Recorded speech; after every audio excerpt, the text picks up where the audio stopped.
박범계 법무부 장관이 한명숙 전 국무총리 모해 위증 의혹 사건을 계기로 벌인 합동 감찰 결과를 발표했습니다. 검찰의 부적절한 수사 관행을 확인했다고 밝혔는데요. 사건 배당 기준을 정립하고 악의적인 수사 상황 유출 행위를 엄단하겠다고 강조했습니다. 강은나래 기자입니다.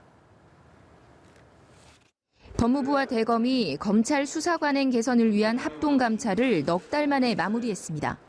박범계 장관은 감찰의 계기가 된 한명숙 전 총리 정치자금법 위반 사건 당시 검찰이 증인들을 100여 차례 소환하고 증언 연습을 시키거나 편의를 봐주는 등 부적절한 수사를 한 사실을 확인했다고 밝혔습니다.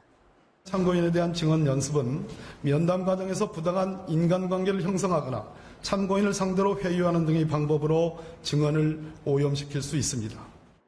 이후 모해 위증 교사 의혹 사건 처리 당시에도 대검이 재배당 시도와 주임검사 교체 등으로 제 식구 감싸기 의혹을 초래했다고 비판했습니다.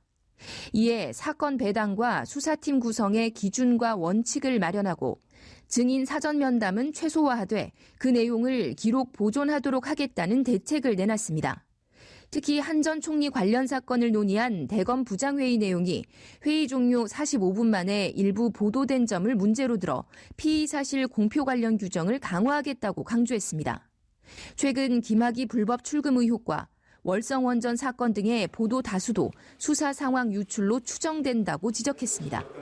오보 등을 바로잡을 때만 예외적으로 피의 사실 공표를 허용하고 위반 시엔 진상조사에 이어 감찰까지 가능하도록 규정을 손보기로 했습니다.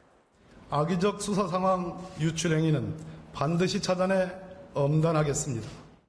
다만 강화된 규정이 모든 사건에 공정하게 적용되지 않는다면 향후 논란이 불거질 수 있다는 지적도 나옵니다. 연합뉴스TV 강은나래입니다.